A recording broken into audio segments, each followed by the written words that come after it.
In 1975, a 24-year-old engineer carried a toaster-sized machine into a conference room and showed his bosses the future. It captured a black and white image, took 23 seconds to save it, and displayed it on a television screen. It was the first digital camera ever built. And the company that built it, the company whose entire existence depended on film, chemicals, and darkrooms, chose to bury it. That sentence sounds like a tragic accident. It wasn't. Because somewhere inside Kodak's corporate archives is an internal strategy document, not from the 1990s when digital photography finally exploded, but from years earlier when Kodak still controlled the technology outright. That calculated in exact detail exactly how much time the company believed it had before film became worthless. By the end of this video, you will know what that document said, who saw it, and why the people with the power to act on it chose not to. And once you understand that decision, you will never look at a successful company the same way again. But first, you need to understand what Kodak actually was, because the word dominant does not begin to cover it. George Eastman founded the Eastman Kodak Company in Rochester, New York in 1888. His insight was not just technical, it was architectural. Before Kodak, photography was a complicated, expensive, professional pursuit. You needed equipment, chemicals, technical knowledge, and a darkroom. Eastman looked at that barrier and decided to remove it entirely. He invented roll film to replace heavy glass plates, built a simple box camera that anyone could operate, and then structured his entire business around a single, brilliant economic loop. Sell the camera cheap and sell the film, chemicals, and processing forever. His slogan, "You press the button, we do the rest," was not just marketing. It was a precise description of the business model. Kodak did not want to sell you a camera. Kodak wanted to own every step that came after the click. The film in the camera, the chemicals that developed it, the paper it printed on, the processing labs that turned your vacation into a stack of photographs you could hold. Every single one of those steps was a Kodak product, a Kodak margin, a Kodak profit.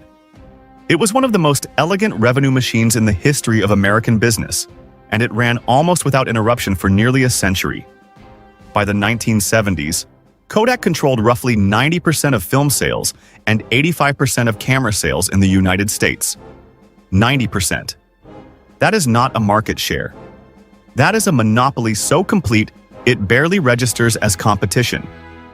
At its absolute peak in the mid-1990s, Kodak employed over 145,000 people globally, generated nearly $16 billion in annual revenue, and was valued at over $30 billion. Fortune magazine ranked it one of the 5 most valuable brands in the world. The phrase Kodak moment had entered everyday language in dozens of countries, not just as a reference to photography, but as a description of any moment so perfect it deserved to be remembered. Kodak had not just dominated a market, it had become synonymous with human memory itself. And in 1975, one of its own engineers built the device that would unmake all of it. Stephen Sasson was a young electrical engineer working in Kodak's Applied Research Lab in Rochester. His assignment was exploratory, to investigate whether a new type of semiconductor device, called a charge-coupled device, or CCD, could be used to capture images electronically. Nobody was asking him to build a camera. Nobody had told him the project needed to go anywhere commercially. He was simply given parts, a bench, and a question. What Sasson built was assembled almost entirely from spare components. A Fairchild CCD sensor, a lens borrowed from a Super 8 movie camera, a digital cassette tape recorder to store the image data, a custom analog-to-digital converter he designed himself. The resulting device weighed just under 4 pounds, was roughly the size of a toaster, and took 23 seconds to record a single 0.01 megapixel black and white image to a digital cassette.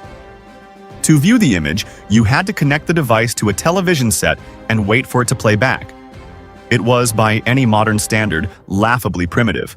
But what it proved was not a specification. It was a principle. Light could be captured, converted into digital information, stored, and displayed without a single grain of film, a single chemical bath, or a single sheet of photographic paper. The entire physical infrastructure of Kodak's business model had just been made theoretically optional by one of its own employees using spare parts. Sasson presented his invention to Kodak's management in late 1976. According to his own later accounts, the reaction in the room was not hostility. It was something more dangerous than hostility. It was polite, amused dismissal. Executives asked questions, they nodded. One reportedly told him the invention was cute. Another suggested, with apparent seriousness, that he not tell anyone outside the room about it.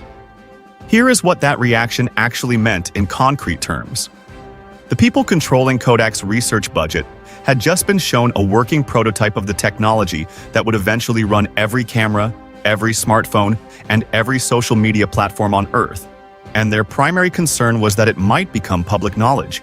Not that it might be developed, not that a competitor might build it first, that someone might find out Kodak had already built it.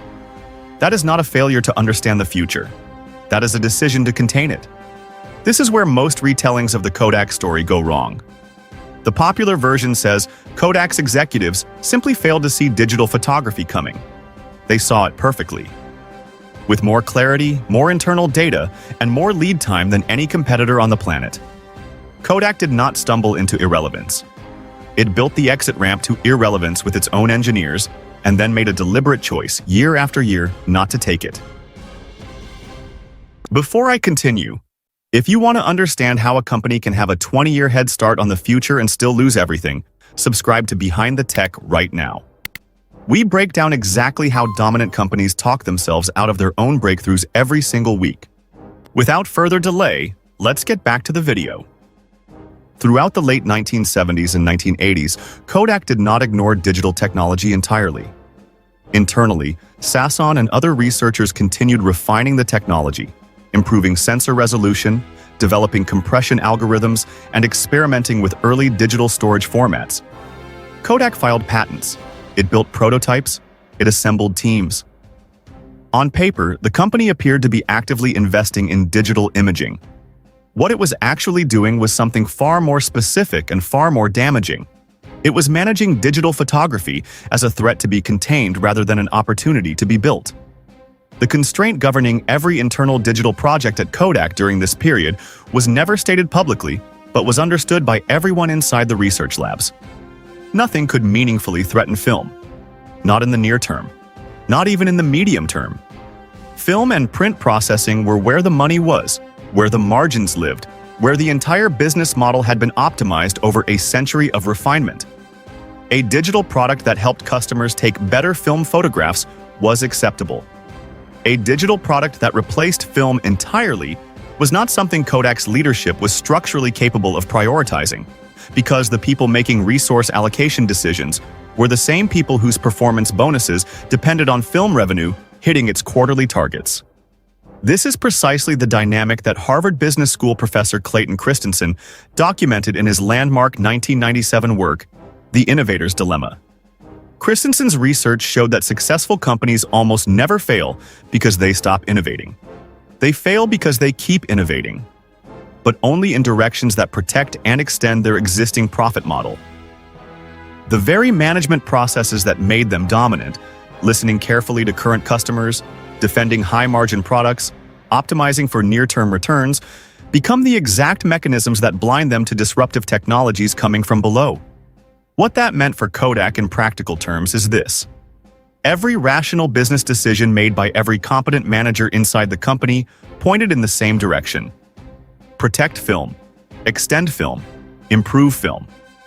And so they did, while the technology that would replace it sat in their own labs waiting for a decision that never came.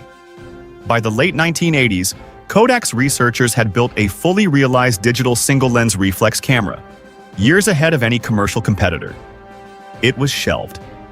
In 1989, Kodak engineer Brad Paxton led a team that developed one of the most advanced digital imaging systems of its era. The project was restructured as a bridge product, designed to complement film rather than replace it. In the early 1990s, Kodak launched the Photo CD system, a genuinely innovative attempt to digitize existing photographs and store them on compact discs, but positioned it as an add-on to the film workflow, rather than an alternative to it. Customers could take film photographs, have them developed at a Kodak lab, and receive their images back both as prints and on a photo CD. It was a product that tried to serve two masters simultaneously. It satisfied neither. Here is the part of this story that almost nobody outside Kodak's own boardroom ever knew. Because during this same period, Kodak's internal strategy team was not operating blindly. They had data. They had projections. They had, in fact, produced an internal forecast document in the early 1990s that became one of the most cited cautionary statistics in business school case studies on corporate disruption. The document estimated that digital photography would not represent a serious threat to Kodak's core film revenue until well into the following decade. Based on that projection, Kodak's strategic investment timeline was structured to give the company roughly 10 years of runway before digital adoption became truly threatening. 10 years to manage the transition. 10 years to gradually shift infrastructure, retrain the sales force, and build a profitable digital business alongside the existing film empire. The actual timeline was approximately 3. By 2000, digital camera sales in the United States were already rising at a rate that no internal Kodak projection from the early 1990s had anticipated. By 2003, digital camera unit sales had overtaken film camera sales entirely. By 2004, the consumer film market was in freefall. The 10-year cushion that Kodak's own analysts had calculated, the cushion around which the entire 1990s strategic roadmap had been built, turned out to be a fiction. Not because the analysts were incompetent, because they had modeled consumer behavior based on the assumption that physical photographs would remain the primary way people shared memories. And they had dramatically underestimated how quickly the emotional function of photography would migrate to screens once sharing digitally became instant, free, and social. What that miscalculation actually cost Kodak in concrete terms was its entire window for managed transition. By the time the speed of digital adoption became undeniable at the executive level, Kodak's manufacturing plants, chemical supply chains, retail distribution network, and processing lab infrastructure were all built to serve a product category that was disappearing in real time. You cannot pivot a 100-year-old physical manufacturing empire in 2 years. Kodak's own internal analysts had given leadership the timeline they needed to make that pivot gradually. That timeline was wrong, and when it turned out to be wrong, there was no contingency. George Fisher, who became Kodak's CEO in 1993, did attempt to push the company more aggressively toward digital. Fisher came from Motorola, understood technology, and arrived with genuine urgency. Under his leadership, Kodak launched a line of consumer digital cameras, invested in digital printing technology, and attempted to build out a digital imaging services business. But every initiative ran into the same structural wall. The company's cost base, its distribution model, its retail relationships, and its entire incentive structure were built around film margins that digital products could not replicate. A Kodak digital camera in 1996 generated a fraction of the lifetime revenue that a film camera generated, because a digital camera buyer never needed to purchase film, never needed processing, never needed prints. The recurring revenue loop that had powered Kodak for a century simply did not exist in the digital model. Fisher left in 1999. His successor, Daniel Karp, attempted to continue the digital push while simultaneously managing the accelerating decline of film. By 2003, Kodak announced it would stop selling traditional film cameras in developed markets and commit fully to digital. The announcement was framed as a bold strategic pivot. It was covered by the financial press as a confession, an admission that the company was 28 years behind an invention its own engineer had built in 1975. In January 2012, Eastman Kodak Company filed for Chapter 11 bankruptcy protection. At the time of filing, the company carried approximately $6.8 billion in debt. It had shed tens of thousands of employees over the preceding decade. The Rochester, New York facilities that had once employed tens of thousands of people were a fraction of their former size. Kodak emerged from bankruptcy in September 2013 as a vastly smaller commercial imaging and printing company, focused on business customers rather than consumers. with no meaningful presence in the photography market it had once owned entirely. Steven Sasson, the engineer who built that first digital camera in 1975 in a spare parts lab in Rochester, was awarded the National Medal of Technology and Innovation by President Obama in 2009. By then, the company that had employed him had been in terminal decline for over a decade. Here is the lesson that Kodak's collapse actually teaches you, and it is more unsettling than the version most people tell. Kodak did not fail to innovate. Kodak's own people invented the future, in their own building, decades ahead of schedule. What destroyed Kodak was a system of incentives so perfectly optimized around an existing profit engine that the company's leadership treated its most important invention as an internal threat to be managed rather than an opportunity to be unleashed. Every manager who shelved a digital project was, by the logic of their own performance metrics, making the correct decision. Every executive who protected film revenue was, by the standards of their own quarterly targets, doing their job well. The system worked exactly as designed. That was the problem. Right now, inside companies you use every single day, there is almost certainly someone who has already built the thing that will eventually replace the product paying their salary. The only question, the same question that sealed Kodak's fate half a century ago, is whether the people holding the budget are willing to believe them. A toaster-sized box, built from spare parts in 1975, eventually became the reason a 134-year-old American institution collapsed into bankruptcy. Not because it didn't work, because it worked perfectly. And the people who saw it working most clearly were the ones with the least power to act on what they knew. But Kodak's story of inventing its own executioner is not unique. Click on this video right here. Why Blockbuster ignored Netflix and paid the price, and discover how the exact same decision, protecting a profitable present against an uncomfortable future, played out inside a company that had the blueprint for streaming in its own hands years before Netflix made it inevitable. I'll see you there.